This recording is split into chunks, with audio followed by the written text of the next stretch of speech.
Welcome back to Opening Bell on Cheddar. Hope in the race for a coronavirus treatment. Here in New York, two patients who were on ventilators left the ICU after being treated with a new HIV drug.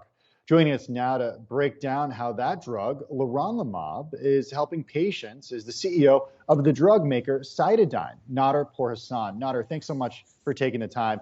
Look, this drug has been fast-tracked for FDA approval. Explain to us what exactly it does in HIV patients and how that can be applicable to patients with COVID-19.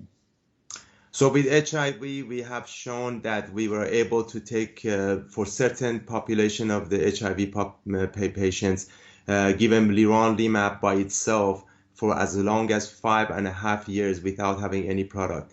Then we did a combination study per FDA request, hit our primary endpoint, filed 1/3 of our final application for final approval. The other 2 part is going to be filed by the end of this month, and then we will hopefully get approval within 6 months. But we also have other indications that we were exploring. With cancer, we had really amazing results. And when our scientist says that, well, if inflammation is what's hurting the coronavirus patients through ARDS in lung, then we really have a solution, we believe. That's what they thought, and we moved this way.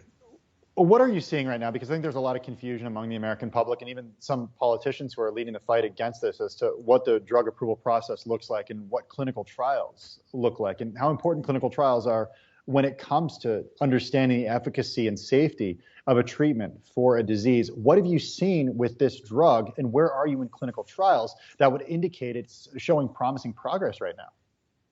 So the process is very strong, and it requires a double-blinded placebo control. So now, when we file our IND with FDA, initial new drug application for coronavirus, the FDA wanted to make us wait 60 days to do pre-IND, just normal drug process.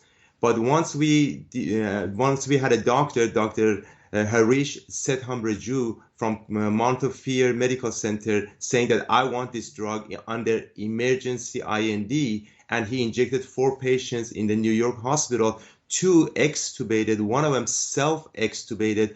That started everything. And they said, wow, I want it from all of my patients who have a problem. So far, we have received more than 20 emergency IND for FDA, have approved it so we can inject patients. Then in California, we just had 2 patients immediately were released from hospital after being treated for 2-3 days with Leronlimab, just one shot of Leronlimab.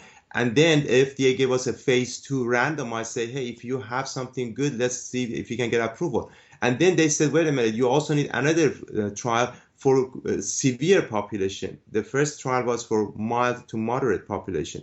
So now we have all this spectrum, the mild to moderate and severe. We have clinical trial to go forward. But as what happened last night is we took the blood sample of the patients, the first 10 patients, and we look at the first 7 of those 10 patients. The blood sample at day 0, 3, and 7. We completely reduced the chemokine storm. This is what you need to do to stop people from dying. We believe we have the solution for that, and we sent it to FDA this morning. We're very excited to talk to the FDA and see if they agree with the results the way our scientists are seeing it. So when could this be approved by the FDA, very briefly? Well, we are asking FDA for emergency approval this morning. So you think this could happen within the next few days, that emergency approval could be granted for COVID-19? I have no idea how fast the FDA would like to move. We have to let them decide. The data is there, human data is there, and they have to decide. Okay, so let's say it does get approved. How do you ramp up production, and how do you make it available to patients on a widespread basis? Right now, we're seeing more than 400,000 cases here in the United States. How do you ramp up production?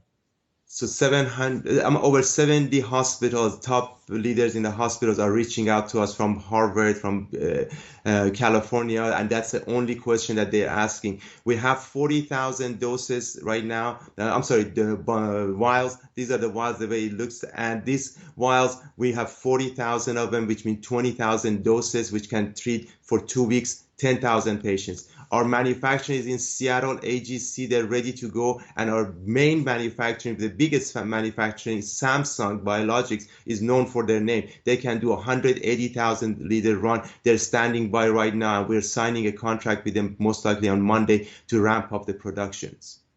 And how much does it cost to actually administer this treatment to a patient? And how are hospitals covering that cost?